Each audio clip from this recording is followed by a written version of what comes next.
Hello, and welcome to the Mild Opinion Podcast, Episode 8. I'm Luke, I'm Logan. and today we're going to be talking about Star Wars. There's been some new Star Wars announcements recently because Star Wars Celebration just occurred. We've got a new show, we've got some new movie announcements, and some of it looks promising. We're going to talk about kind of our thoughts on some of the more prominent upcoming stuff. So, you want to start movies or upcoming shows? Um, well, I think start out with Star Wars Starfighter because that's probably the one that Starfighter. I'm most excited for. Even though I don't know what it is. Yeah, I don't know, but Yeah. it sounds cool. It does sound cool. It's so what we know about it so far. I think I've seen that it's supposed to take a few years after Episode 9. So obviously, there's gonna have to be some new threat introduced. Mhm. I've heard that it's supposed to be standalone, and the big announcement about it is that Ryan Gosling will be front and center as the leading cast member for the movie. So that's very interesting. We can't really speculate a whole lot on it right now because that's honestly all we know about it. Yeah, It's called Starfighter, so we're assuming it's going to be very space heavy, which is Yeah. cool because I've always enjoyed space fights in Star Wars, and I felt like they don't spend enough time on those as they should. yeah. I think that's one of the reasons why I think that's the project that they announced that I'm most excited for. Is, well, for one, I love Ryan Gosling. I think he's awesome in pretty much everything that he's in. But also having him front and center as a pilot and everything, space heavy movie and standalone movie and all that. Star Wars has been really good with their standalone movies and stuff. So I don't know. I think that's probably what makes me excited for it, just because like starfighter pilots and stuff like that. Like you see them in all of the movies and stuff, and they're always doing stuff, but they're not like the main focus. So like seeing like everything about what it's like to be like a Star Wars starfighter pilot and stuff Yeah. is gonna be really cool.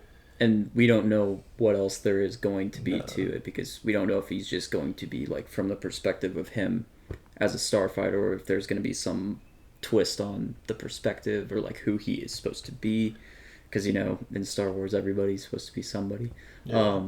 But yeah, I think about the big space fights in Star Wars and I honestly think like yeah, there's always the big powerful ship in the sky that has to be destroyed in a lot of them, but I feel like the big best ones that have been the most like fleshed out were like the opening scene of Revenge of the Sith. Mm-hmm.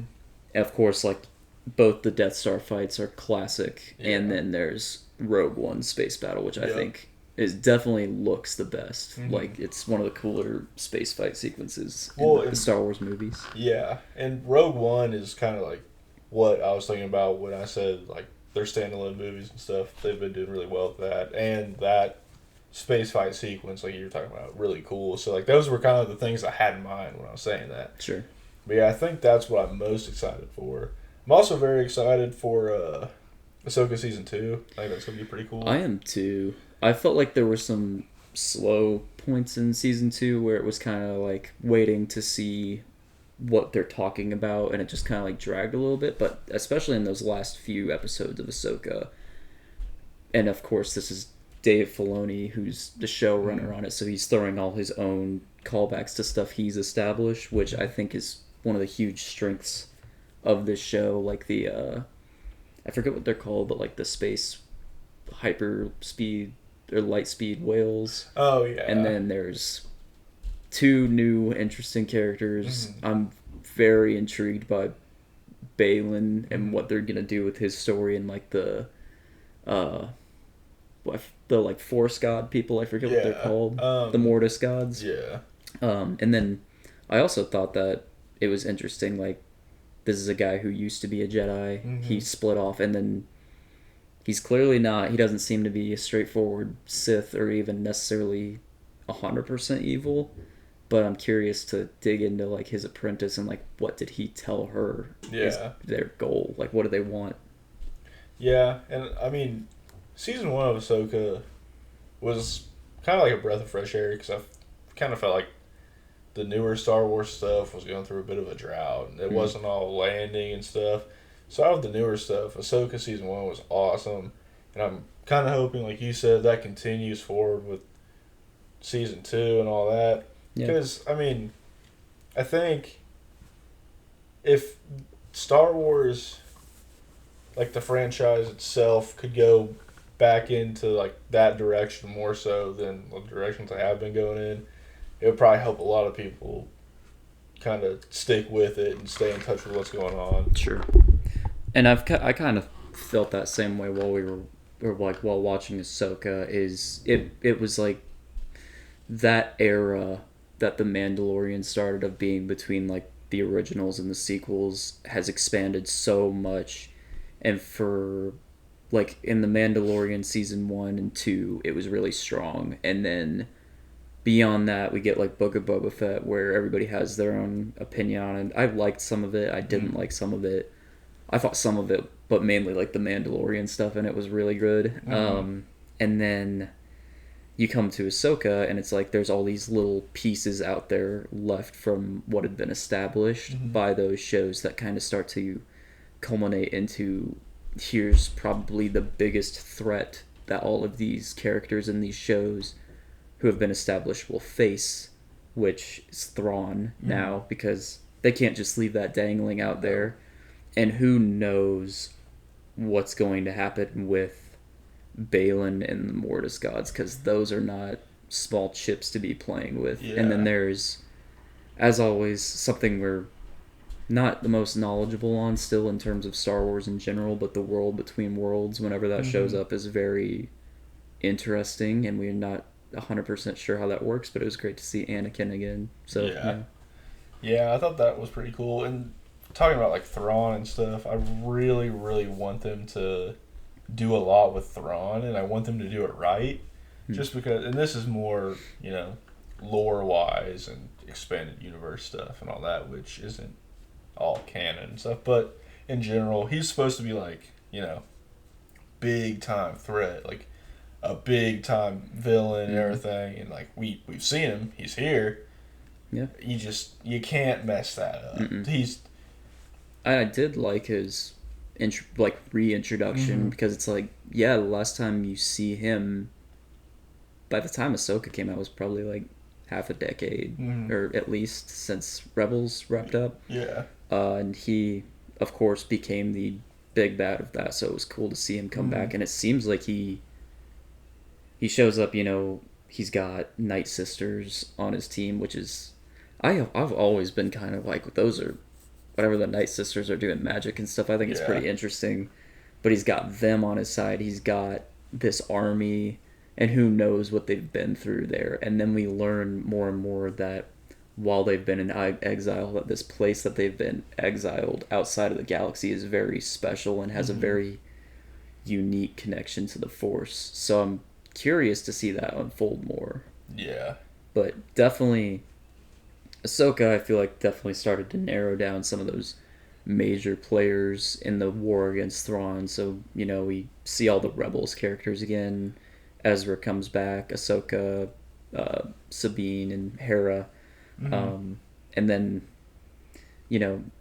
over on the other side of things, Mandalorian is no stranger to coming across the Empire, who's like the main bad guy to him too throughout all of this.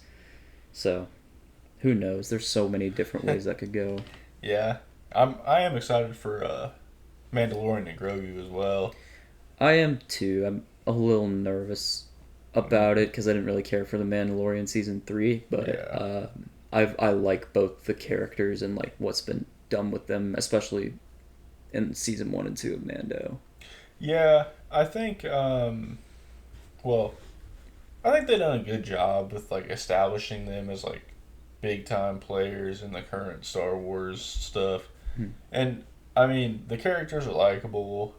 Their stories are cool. I don't want it to be one of those things where they milk it so much though that it just becomes like, all right, what are you doing? Which kind of leads me to the next thing, Darth Maul, the Maul show. I don't know how I feel about that. I feel talking about milking stuff to death, like Darth Maul, I feel like out of most Star Wars characters, I'm always going to be in favor of more Darth Vader because it's just like Darth Vader is literally Star Wars. Mm-hmm. And there's a lot of characters you could say that about, but Maul has been so like drawn into, and they're like, yeah, you thought him getting cut in half and thrown down a bottomless pit was the end. No, he's gonna come back and then come back and be there again. And especially since we know how his story ends already, it's like, why are we going so much further? Yeah. At the same time, Darth Maul's very cool, and it's not gonna be the worst thing to see more of him. Yeah, well, and that's kind of how I feel about it. It's like, Darth Maul's awesome. Everyone kind of agreed that he was awesome from the very beginning. So obviously he's super popular, which that's fair. I get it, whatever. But at this point, we've seen him so much. He's come back so many times, and it's like, man, dude, like, how long are we just gonna keep going on this guy? Because like you brought up, like Darth Vader. We know obviously what a lot of Darth Vader was doing, but also there's a lot of stuff left to Darth Vader. Yeah, there's always going to be more to him. Well, yeah, and there's like that gap in between and stuff where we didn't see Darth Vader at all and stuff. And like that whole time, well, according to like lore and stuff, he was out doing crazy stuff. Like murdering people and stuff. Yeah. So it's like, why don't we have a show about that? Yeah, I would eat that up completely. Even if it was animated, because I'd understand it if that was like too much. Yeah, but Darth Maul, and I think this is one of the biggest weaknesses of continuing to follow his character, is he's only been big since the Phantom Menace as like an actual dominant presence in Star Wars through the animated stuff, so it's not accessible to audience members, I guess, who are like turned away from that. And even you and I have both watched the animated shows, but I didn't like that he showed up in Solo for those casual Star Wars watchers who are going to just be like, why'd they just dangle that Darth Maul is still alive? And then we've never seen him again since then. So, you need like, especially like for kids and stuff who watched all the Clone Wars stuff, but then their parents are like a casual moviegoer, they have to look to their kids and be like, why? Yeah. Maybe why Darth Maul be there. And then it's like, oh, actually, there's years of explaining to do as to why that he was there for one little cameo. So that's my biggest problem with it. I'll watch it because it's Darth Maul, and Darth Maul's just always cool. Yeah, that's kind of how I feel about it. It's like, Darth Maul's cool. I like Darth Maul, but at this point, I'm like, why? Why is he? Why again? Why? Yes. How long does he have to be cool for? Yeah. Yeah. I don't know. Yeah. Well, some of these two, like, of the in progress development stuff at Star Wars right now, we've kind of known about for a while, but every now and then the slate of stuff that's expected gets shifted around. But one that's been talked about for a while is the Rey movie, or at least the extenuation of what happens. I don't know if they've even officially called it like episode 10 or whatever. I don't know. But it's supposedly supposed to revolve around Rey and a new Jedi Order. I'm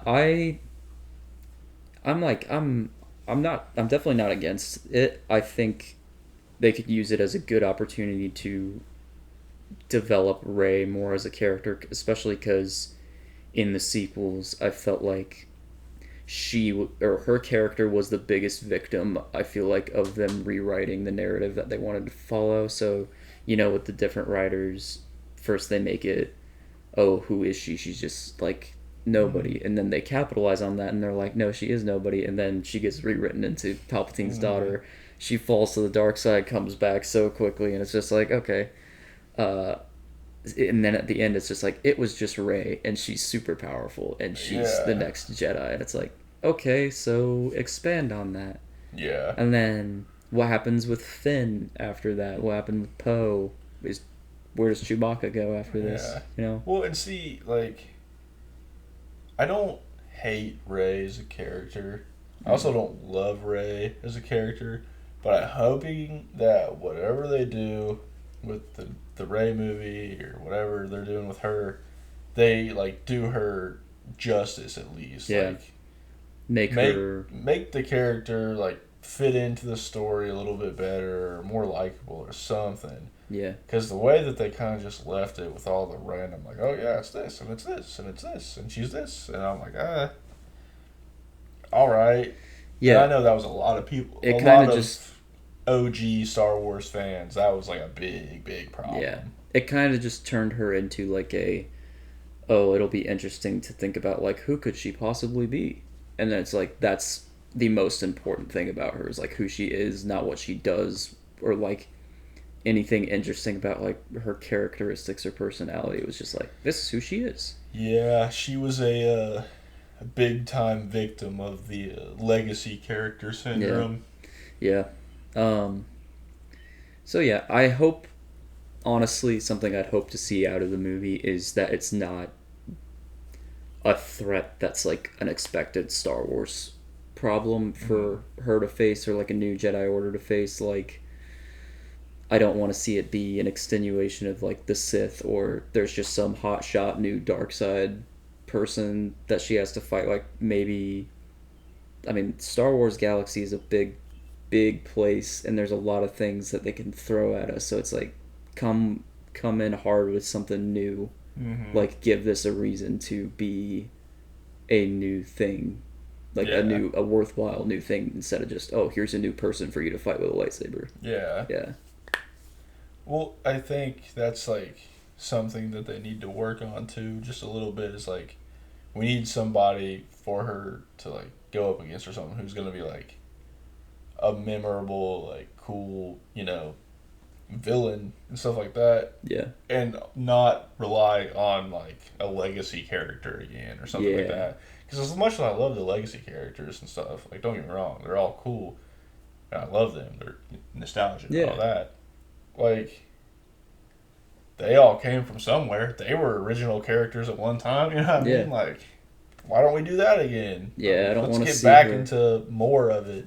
And yeah, this is the thing I hope is like with all the Star Wars visions moving forward, I don't want it to be like everything is an over explanation of the things that confused people. So I don't want it to be like, oh, this new Darth Maul show is going to explain who the new villain is going to be in the Rey movie. Like, it's Darth Maul's long lost cousin's Yeah. sister and her best friend who turned to the dark side, and now Rey, years Yeah. later, is going to fight them. Well, and see, Which would be a horrible example, but yeah. like in the OG Star Wars movies, the very first trilogy, there was like Darth Vader and everything, and everyone was like, "Oh my gosh, he's so cool," and you didn't know anything about him. Mm. And then you find out more about him, and then there's more lore and stuff, and then you find out about like the past and like Anakin and all that, and like that's fine if you do it like that because that was great. Yeah. But we don't need it to be one of those things where it's like, oh yeah, by the way, there can't be any new characters unless they have a 10-year-long explanation of where they came from. Yeah. Stuff like that. Like, don't get me wrong, I like origin stories and stuff like that. But also, it's like a villain thing to do. Some villains are just bad because they have ideals and want to do bad stuff. I feel like to avoid, like, not to, like, dive down a deep rabbit hole, so, like, I'll keep it at this, but, like, I feel like it's one of the problems of Star Wars right now where they're having to like bend the rules to come up for a good reason for something. So it's like the sequels did this where it's like wasn't the prophecy of Anakin bringing to the balance of the Force fulfilled in the original trilogy, and then it's like, oh, but Palpatine figured out a way to do this, and then it's like Yoda said that Luke Skywalker was the last Jedi, but there was actually Ahsoka over here doing this, and all these other people were still alive, and it's like, well, you have to come up with a very good, and I don't want to have to like try to rationalize it in my head of like being like, okay, I see, they were just hiding really well. Yeah. I want it to be like a good explanation that makes sense why people wouldn't know of their existence. Yeah. So that's my main thing. If it's gonna be a big new threat, I want them to be new. And maybe it is just going to be somebody found the old Sith teachings and was like, all right, time to turn to the dark side, but I hope it's something a little bit more creative. Yeah, something more creative than that, which it's one of those things, like, Star Wars has been in such a weird place here recently that's Hmm. like, we would like it to be more than something like that, but also that's kind of scary because if they do want it to be something more than that, then it's like, well, don't mess it up. You know what I Yeah. mean? Like, it's like, well, something that makes sense and just underwhelming, or something that's way too stupid and complicated to even be worth it. Yeah. You know what I mean? It's like, Yeah. you need to find something that just is cool and makes sense. Yeah. Well, jumping down to one last thing we'll talk about that's like kind of uh, like in terms of like new release or like rumored project and development stuff, is like I think that they described it as it's supposed to be a first Jedi film, Mm. which I think would be interesting, but I hope it's not like just cut and dry, like, oh, I discovered this wonderful power, and like, I think in Star Wars lore it's much more complicated than that, but I don't want it to be Yeah. just copy and paste. I want it to be like a very unique origin to it and Yeah. a reason why this person developed that into the Jedi Order.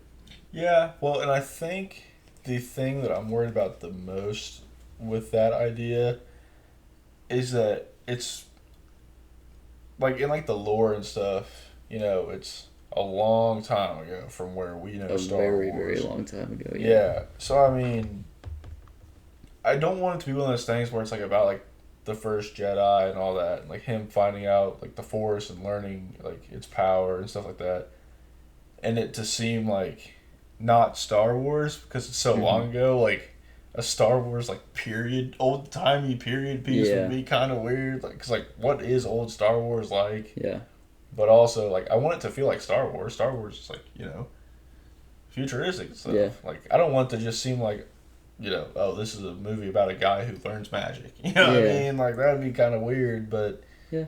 I'm And not saying like they can't do that, but I'm just saying like if they want to, I want it to feel like a Star Wars movie. yeah. And if you've ever, I know you have too, but if you ever like dig really deep into the lore of Star Wars and stuff, it's like the Force did not begin with the Jedi, and people who could use the Force did not begin with the Jedi. So it's like, if that's the case, then it'll be interesting to see like somebody be like, well, here is how you use it to be like good.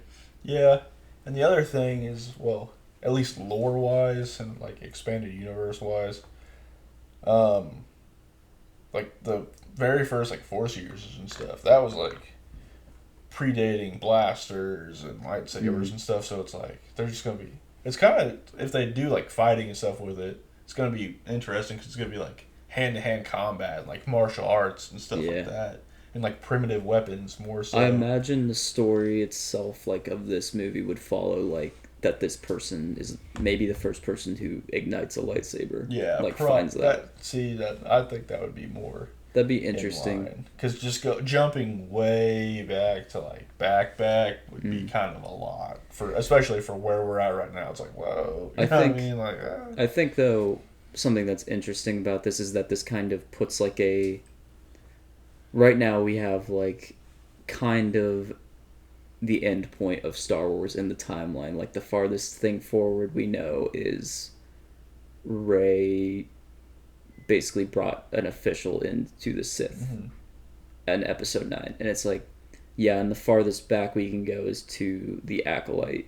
Mhm. This will be the new farthest thing, which means that there's all that space between the first Jedi and the Acolyte, and in that time of Star Wars stuff is the Old Republic, which I think I'm still shocked there's been nothing that's come I out know. of the Old Republic, because I feel like out of anything you'll ask a Star Wars fan what they want to see, they'll be like, yeah, I want this character to get a project, and I want this character to get a project, and it's like, but I want the Old Republic. That's how I feel about it too, and that's another thing that I'm worried about with the first Jedi stuff that we were talking about.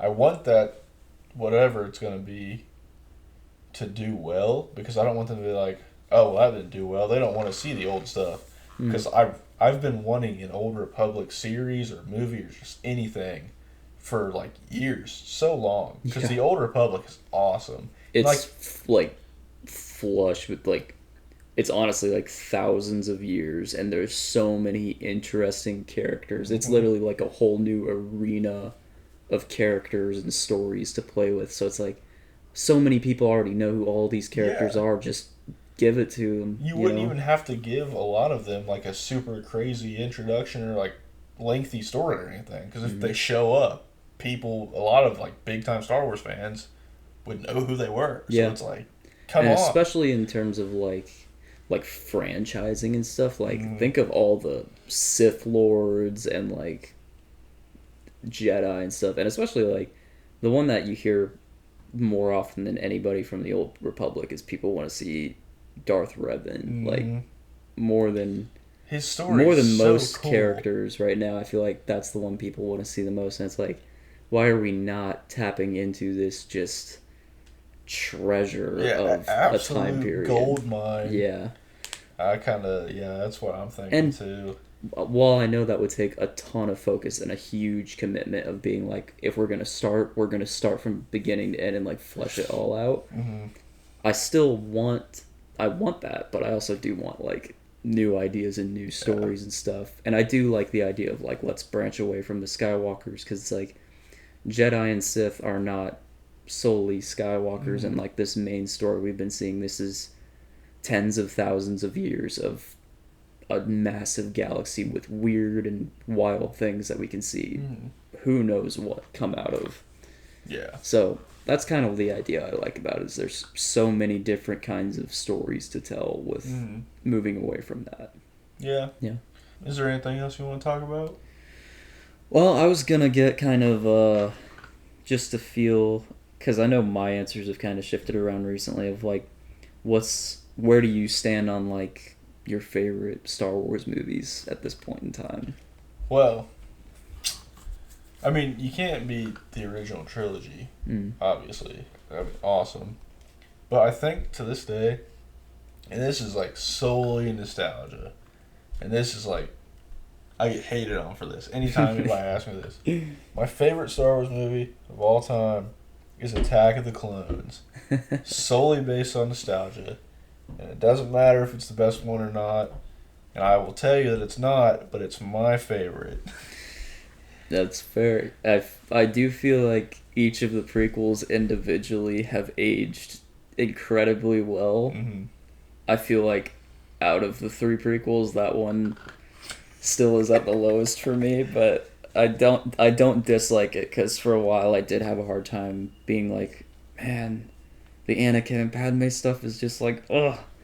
But there's so many more things now when I go back and watch the prequels where I'm like, I enjoy this a lot Hmm. more. And on top of that, I have to say, I think there is not a Star Wars movie that has aged better than The Phantom Menace. Hmm. I feel like people, well, like, all the prequels have aged well, and like people love Revenge of the Sith Hmm. now, but I feel like that movie, just as time goes by, has so many more redeeming qualities and like has so much more like this is what the idea of Star Wars Yeah, is like supposed this to is be, and what it's a Star great Wars is all introduction to the about. prequels. Hmm. I love Qui-Gon Jinn. I think Hmm. he's a great character.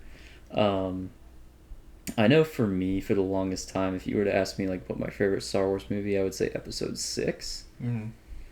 But I recently, like semi-recently, a few months ago, went through the Star Wars movies again, and I feel like I'm at a very close tie to Revenge of the Sith and Empire Strikes Back. So like Hmm. what everyone would say, but Hmm.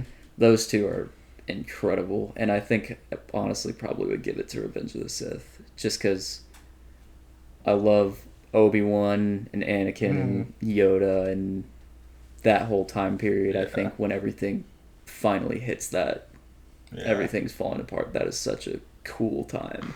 I will say, in terms of like the original trilogy and the prequels and everything, honestly, I feel like Revenge of the Sith is like when that in all of Star Wars, I think that is like the most at stake in like a Star Wars piece Yeah. of cinema. And it's That's like a lot. That's like big time. yeah, and it's so like I think about I didn't get the privilege of seeing it in theaters, but like I think about for longtime Star Wars fans, like you see all the originals and it's like great, and then knowing that something is coming and then going to see Revenge of the Sith would just be like, Mm, wow. And yeah, that it just sets up so much, and then as you know from all the extended and shows and stuff, there's so much that comes out of that, mm, and most of it is pretty good. Like some of it's not yeah. like top tier, but like Yeah. a lot of it's pretty Yeah. good.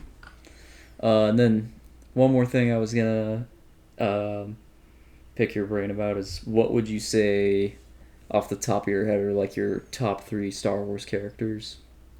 Top three characters. Yeah. Oh boy. Well, my favorite Star Wars character of all time, just off the dome, is Jango Fett. I Yeah. love me Jango Fett. He's cool. I would say Anakin Skywalker's up there. Obviously, I mean, he's just cool. Yeah. His whole character was besides all the Darth Vader stuff. Like his character before that, him as Anakin Mm. was meant to be kind of really like cool, like main guy kind of Yeah. So I mean, he's just always been one of my favorites. And then lastly, I don't know how much this counts, but I guess it does. Captain Fordo, my main man. He's so cool. Yeah. And yeah, for those of you who don't know, Captain Fordo is a character in like the early mid 2000s Star Wars animated Clone Wars shows. Yeah, like the early 2000s. Yeah. It's the animated Clone Wars shows that came out in the same time as the prequels. Yeah. But Captain Fordo is the red clone captain with two giant pistols, Yeah. and he's so cool. He does not speak. Yeah. He's just so cool, and I've always loved him.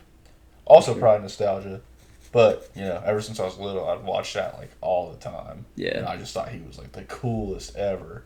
Yeah.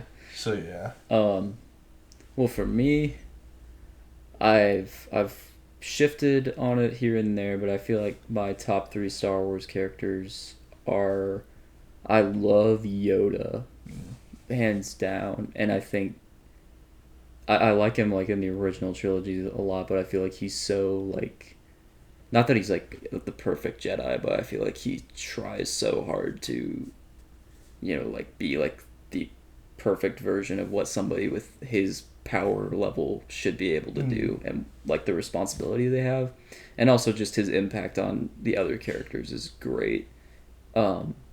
And then I love Obi-Wan, just hands down.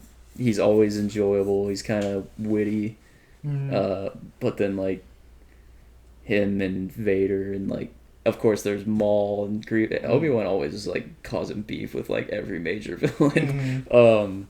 But then I think honestly right now I'd have to say that my favorite Star Wars character is Darth Vader. And I do like him as Anakin, but I feel like once he's Vader, and there's that whole history that led to him being Vader, and then especially like I like him in the original trilogy, and like in Rogue One, and like his fall to becoming more machine than man and such. But I feel like the extended stuff about Vader has done such a good job of fleshing out how actually like terrifying and powerful he is, and they literally make him more of like a force of nature to deal with than like just a regular opponent. And it's not from movies, but in like the Jedi games, like Jedi Fallen Order and Jedi Survivor, like when you come across Vader, especially the first time, it's just as an unexperienced Jedi, and he's literally just the next level up of like I've never seen that before, and they're literally like, what is that? When he shows up. So I think Vader is probably my favorite Star Wars character right now. That's a good choice. Can't argue with that pick. He's iconic for a reason. Yeah. For the longest time, he wasn't my favorite character. I would have given you different answers, but yeah, those are my top three. I think that rounds out our Star Wars discussion for today. For now. Because, we could probably pick, like, we could do a whole episode on like the prequels. We could do one on the original trilogy, or as we were joking, do an episode apiece on just the movies. Yeah, and we were saying we could even do an episode on all of our problems with Star Wars. Yeah, but, yeah. We can make an entire movie about the issues with Star Wars right now. Yeah, we do love Star Wars though. So, all right. Well, this has been episode 8 of the Mild Opinion Podcast. Thanks for listening, and we will see you next time.